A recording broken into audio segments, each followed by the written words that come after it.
2016 নতুন নিয়োগ প্রক্রিয়ার সময়সীমা বৃদ্ধি করা হলো। 14 জুলাই থেকে 21 জুলাই সময়সীমা বৃদ্ধি করা হলো, কিন্তু এই বিজ্ঞপ্তিতে স্পেশাল বিএড পাস প্রার্থীদের আবেদন গ্রহণ করা হচ্ছে না। 2016 নিয়োগ প্রক্রিয়ায় তারা অংশগ্রহণ করেছিলেন। আপনাদের জানিয়ে রাখবো যে সময়সীমা সেটা কিন্তু ইতিমধ্যে বৃদ্ধি করা হয়েছে। 2016 নতুন নিয়োগ প্রক্রিয়ার সময়সীমা বৃদ্ধি এবং 14 জুলাই থেকে 21 জুলাই সময়সীমা বৃদ্ধি করা হয়েছে এমনটাই জানা যাচ্ছে। তবে এই বিজ্ঞপ্তিতে স্পেশাল বিএড পাস প্রার্থীদের আবেদন গ্রহণ করা হচ্ছে না।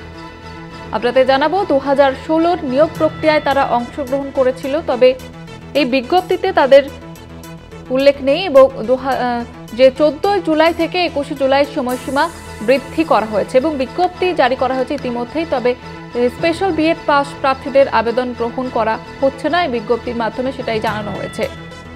2016 নিয়োগ প্রক্রিয়া তারা অংশগ্রহণ করেছিলেন। যে নিয়োগ প্রক্রিয়ার 2016 নতুন নিয়োগ প্রক্রিয়ার সময়সীমা বৃদ্ধি করা হয়েছে, ইতিমধ্যে বিজ্ঞপ্তি জারি করা হয়েছে।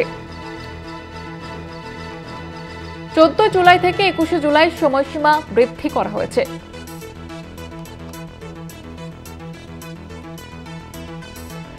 আমাদের সঙ্গে এই মুহূর্তে টেলিফোন লাইনে রয়েছে প্রতিনিধি পীযূষ কান্তি নাগ। পীযূষ কান্তি, কি জানা যাচ্ছে বিষয়ে? দেখো, 2016 নতুন যে নিয়োগ প্রক্রিয়া তার ফর্ম ফিল আপের সময়সীমা ছিল 14 জুলাই, তা বৃদ্ধি করে 21 জুলাই করা হয়েছে।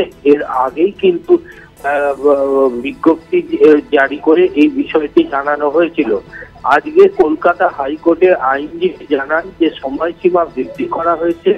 পাশাপাশি আইনজীবীদের যে সমস্ত ক্যান্ডিডেটরা এখনো পর্যন্ত স্পেশাল বিএড করেছিলেন তাদেরকে এই বিজ্ঞপ্তিতে অনুমোদন দেওয়া হয়নি।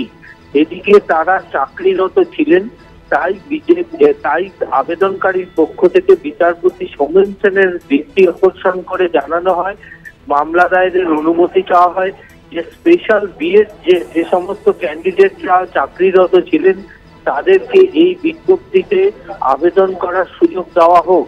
কিন্তু বিচারপতি সৌমেন সেনের ডিভিশন বেঞ্চ তাদের আবেদন মঞ্জুর করেছেন এবং মামলা দায়েরের অনুমতি দিয়েছেন।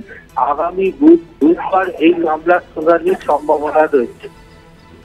ধন্যবাদ জানাবো পীযূষ কান্তি। আমাদের সঙ্গে ছিলেন প্রতিনিধি পীযূষ কান্তি নাগ। 2016 সালে নিয়োগ প্রক্রিয়ার সময়সীমা বৃদ্ধি করা হয়েছে। 14 থেকে 21 জুলাই সময়সীমা বৃদ্ধি।